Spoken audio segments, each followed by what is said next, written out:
Assalamualaikum warahmatullahi wabarakatuh. Selamat pagi semuanya. Perkenalkan, kami dari kelompok 6 yang terdiri dari anggota kelompok saya sendiri, Kori Yulindra, ada Modesta Kartini Umbung, dan Indah Lestari. Kami akan membahas materi mengenai ekspor, impor, dan prosedurnya. Yang pertama mengenai ekspor. Ketentuan umum di bidang ekspor menurut Peraturan Menteri Perdagangan Republik Indonesia Permendak Nomor 13 Tahun 2012 tentang ketentuan umum di bidang ekspor, antara lain, ekspor adalah kegiatan mengeluarkan barang dari daerah pabean. Daerah pabean adalah wilayah Republik Indonesia yang meliputi wilayah darat, perairan, dan ruang zona udara di atasnya, serta tempat-tempat tertentu di zona ekonomi eksklusif dan landas kontinen yang di dalamnya berlaku undang-undang mengenai kepabeanan. Eksportir adalah orang perseorangan, lembaga, atau badan usaha, baik berbentuk badan hukum atau bukan badan hukum, yang melakukan ekspor. Barang adalah setiap benda baik berwujud maupun tidak berwujud, baik bergerak maupun tidak bergerak, dapat dihabiskan maupun tidak dapat dihabiskan, yang dapat diperdagangkan. Barang ekspor dikelompokkan menjadi: A. Barang bebas ekspor adalah barang yang tidak termasuk dalam kelompok barang dibatasi ekspor dan barang dilarang ekspor. Contohnya seperti furnitur, elektronik, handicraft, makanan, minuman, dan lain-lain. B. Barang dibatasi ekspor adalah barang yang dibatasi eksportir, jenis dan jumlah yang diekspor. C. Barang dilarang ekspor adalah barang yang tidak boleh diekspor. Syarat-syarat yang harus dimiliki oleh eksportir antara lain: A. Surat izin usaha perdagangan atau SIUP atau izin usaha dari pemerintah teknis atau lembaga pemerintahan non-kementerian atau instansi. B. Tanda daftar perusahaan. C. Nomor pokok wajib pajak. D. Dokumen lain yang dipersyaratkan dalam peraturan perundang-undangan. Selanjutnya, prosedur ekspor. Tata laksana ekspor di Indonesia berdasarkan Instruksi Presiden Nomor 13 Tahun 1991 tentang kebijaksanaan kelancaran arus barang untuk menunjang kegiatan ekonomi, yaitu: A. Kewenangan pemeriksaan barang-barang ekspor Indonesia berada pada Direktorat Jenderal Bea dan Cukai. B. Untuk memperlancar ekspor terhadap barang-barang ekspor tidak dilakukan pemeriksaan, kecuali dalam hal yang pertama, barang ekspor tersebut adalah barang yang diatur ekspornya. Yang kedua, barang tersebut adalah barang yang terkena pajak ekspor atau PE dan pajak ekspor tambahan atau PET. Yang ketiga, barang ekspor tersebut adalah barang yang mendapat fasilitas pembebasan atau pengembalian bea masuk dan pungutan impor barang ekspor tersebut. Yang keempat, adanya kecurigaan bahwa barang-barang ekspor tersebut termasuk golongan di atas tetapi tidak tercantum dalam dokumen pemberitahuan ekspor barang, atau PEB atau PE atau PET-nya tidak dibayar sesuai dengan sebenarnya, atau yang termasuk larangan ekspor. Yang C. Pemeriksaan atas barang-barang sebagaimana dimaksudkan pada huruf B dilakukan oleh surveyor yang ditetapkan oleh pemerintah. Yang D. Pemeriksaan atas barang-barang sebagaimana dimaksud dalam huruf B butir terakhir dilakukan oleh Direktorat Jenderal Bea dan Cukai dan bersifat final. Yang E. Dalam hal ada pajak ekspor atau PE dan pajak ekspor tambahan atau PET, maka pembayaran pajak tersebut dilakukan oleh eksportir kepada Bank Devisa pada waktu penyerahan ekspor barang atau PEB. Prosedur pelaksanaan ekspor dengan LC. Pelaksanaan ekspor dapat dilakukan dengan menggunakan letter of credit atau LC atau tanpa menggunakan LC. Prosedur pelaksanaan ekspor dengan LC meliputi urutan kegiatan sebagai berikut. 1. Importir di luar negeri harus melakukan korespondensi dengan eksportir Indonesia. Kemudian, eksportir dan importir membuat kontrak bisnis ekspor. 2. Importir membuka LC di bank pembuka di negara importir. 3. Bank pembuka atau bank importir mengirimkan LC kepada bank penerus yang ada di negara eksportir Indonesia. 4. Bank penerus atau advising bank meneruskan atau letter of credit kepada eksportir Indonesia. 5. Eksportir Indonesia mempersiapkan barang yang akan diekspor serta melakukan pengepakan sesuai dengan kesepakatan. 6. Eksportir Indonesia mempersiapkan pengapalan barang dengan memberikan shipping mark sesuai pesanan atau kebiasaan yang berlaku secara internasional dan menunjukkan perusahaan ekspedisi atau freight forwarder untuk mengurus dan memesan ruang kapal atau booking shipping space. 7.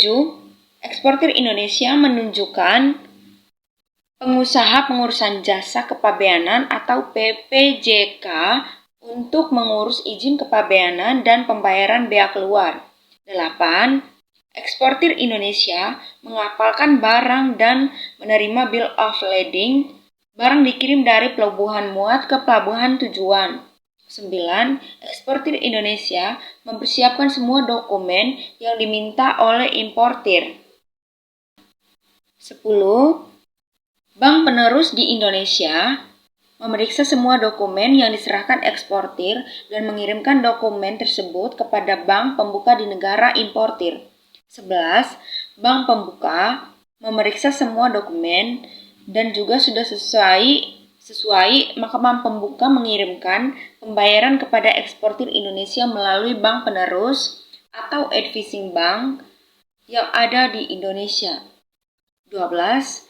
Importir dengan membawa semua dokumen mengurus pengeluar barangnya dari pelabuhan tujuan yang ada di negara importir. Selanjutnya, eksportir juga diwajibkan untuk mencari tahu terlebih dahulu apakah barang yang akan diekspor tersebut termasuk barang yang dilarang untuk diekspor, diperbolehkan untuk diekspor tetapi dengan pembatasan, atau barang yang bebas diekspor menurut undang-undang dan peraturan di Indonesia. Untuk beberapa barang yang termasuk kategori limbah, ada yang menggunakan kuota. Untuk barang berupa beras disyaratkan apabila kebutuhan dalam negeri telah terpenuhi dan ada izin dari Bulog. Selanjutnya, impor. Ketentuan umum di bidang impor menurut Peraturan Menteri Perdagangan Republik Indonesia Nomor 54 Permendag bulan 10 tahun 2009 tentang ketentuan umum di bidang impor antara lain. 1. Impor adalah kegiatan memasukkan barang ke dalam daerah pabean.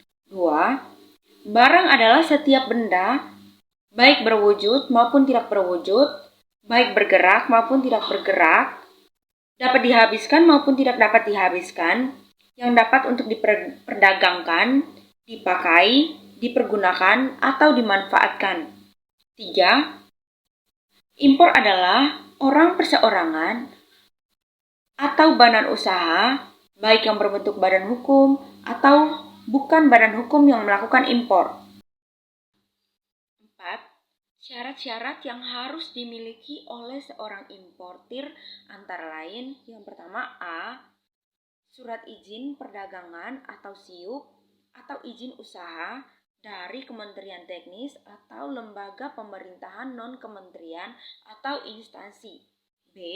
Tanda daftar perusahaan. C. Nomor pokok wajib pajak. D. API atau angka pengenal impor. API merupakan tanda pengenal yang harus dimiliki oleh importir dalam melakukan kegiatan importasi barang yang digunakan oleh pemerintah Indonesia sebagai instrumen penataan perdagangan luar negeri di bidang importir. Selanjutnya, menurut Peraturan Menteri Perdagangan Nomor 59 Permendag Bulan 9 Tahun 2012, API atau angka pengenal impor terbagi menjadi: pertama, APIU atau angka pengenal importir umum, yaitu hanya diberikan kepada perusahaan yang melakukan impor barang tertentu untuk tujuan diperdagangkan. Yang kedua, APP atau angka pengenal importir produsen, yaitu diberikan kepada perusahaan yang mengimpor barang industri tertentu sepanjang diperlukan untuk pengembangan usaha dan investasinya. Selanjutnya akan dibacakan oleh Indah Lestari. Impor barang tertentu dapat dilaksanakan tanpa menggunakan API ada 12 hal. Yang pertama, barang impor sementara. Yang kedua, barang promosi. Yang ketiga, barang untuk keperluan penelitian dan pengembangan ilmu pengetahuan. Yang keempat, barang kiriman. Yang kelima, barang sebagai hibah, hadiah, atau pemberian untuk keperluan ibadah umum, amal sosial, kebudayaan, atau kepentingan penanggulangan bencana alam. Yang keenam, barang yang merupakan obat-obat dan peralatan kesehatan yang menggunakan anggaran pemerintah. Yang ketujuh, barang yang telah diekspor untuk keperluan perbaikan pengujian yang impor kembali dalam jumlah yang paling banyak, sama dengan pemberitahuan ekspor barang atau PEB. Yang kedelapan, barang ekspor yang ditolak pembeli di luar negeri kemudian diimpor kembali dengan jumlah paling banyak sesuai dengan pemberitahuan ekspor barang atau PEB. Yang kesembilan, barang perwakilan negara asing beserta pejabatnya yang bertugas di Indonesia. Dan yang kesepuluh, badan untuk keperluan badan internasional beserta pejabatnya yang bertugas di Indonesia. 11. Barang contoh yang tidak untuk diperdagangkan. Dan yang terakhir, barang untuk keperluan instansi pemerintah atau lembaga negara lainnya yang diimpor sendiri oleh instansi atau lembaga. Registrasi dan nomor identitas kepabeanan atau NIK. Registrasi impor adalah kegiatan pendaftaran yang dilakukan oleh importir kepada Direktorat Jenderal Bea dan Cukai untuk mendapatkan nomor identitas kepabeanan atau NIK. Kewajiban untuk melakukan registrasi impor dikecualikan bagi importir yang melakukan pemenuhan kewajiban pabean tertentu yang berkaitan dengan: yang pertama, barang perwakilan negara asing beserta para pejabatnya bertugas di Indonesia. Yang kedua, barang untuk keperluan badan internasional beserta para pejabatnya yang bertugas di Indonesia. Dan yang ketiga, barang pribadi penumpang, awak sarana angkut, pelintas batas, dan barang kiriman. 4. Barang pindahan. 5. Barang kiriman hadiah, hibah, untuk keperluan ibadah umum, amal sosial, kebudayaan, atau penanggulangan bencana alam. Yang keenam, barang keperluan pemerintah atau lembaga negara lainnya yang diimpor sendiri oleh lembaga tersebut. Yang ketujuh, barang-barang yang mendapatkan persetujuan impor tanpa API dari instansi terkait yang menerbitkan API. F. Dokumen lain yang dipersyaratkan dalam peraturan perundang-undangan. Selanjutnya, prosedur impor. Yang pertama, tata laksana impor di Indonesia. Tata laksana impor di Indonesia juga diatur dalam Instruksi Presiden Nomor 3 Tahun 1991 tentang kebijaksanaan kelancaran arus barang untuk menunjang kegiatan ekonomi. Yang kedua, jalur pengeluaran barang impor di Indonesia.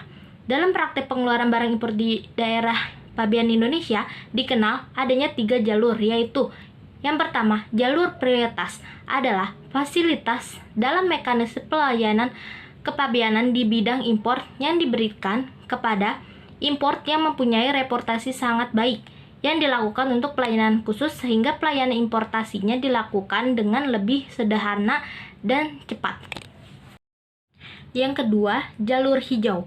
Jalur hijau adalah mekanisme pelayanan kepabeanan di bidang impor yang diberikan kepada importir yang mempunyai reputasi baik dan mempunyai kriteria yang ditentukan sehingga importasinya hanya dilakukan penelitian dokumen. Yang ketiga, jalur merah adalah mekanisme pelayanan kepabeanan di bidang impor terhadap suatu importasi yang dilakukan melalui penelitian dokumen dan pemeriksaan fisik barang.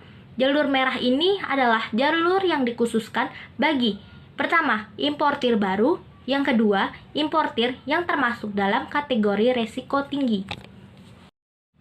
Yang ketiga, barang impor sementara. Yang keempat, barang operasional perminyakan atau BOP golongan 2. Yang kelima, barang reimport. Yang keenam, terkena pemeriksaan acak. Yang ketujuh, barang impor tertentu yang ditetapkan oleh pemerintah. Yang kedelapan, barang impor yang termasuk dalam komoditi berisiko tinggi dan atau berasal dari negara yang berisiko tinggi. Selanjutnya, itu ada ketiga, prosedur pelaksanaan impor dengan LC. Prosedur pelaksanaan impor dengan LC memiliki kemiripan dengan prosedur pelaksanaan ekspor dengan LC.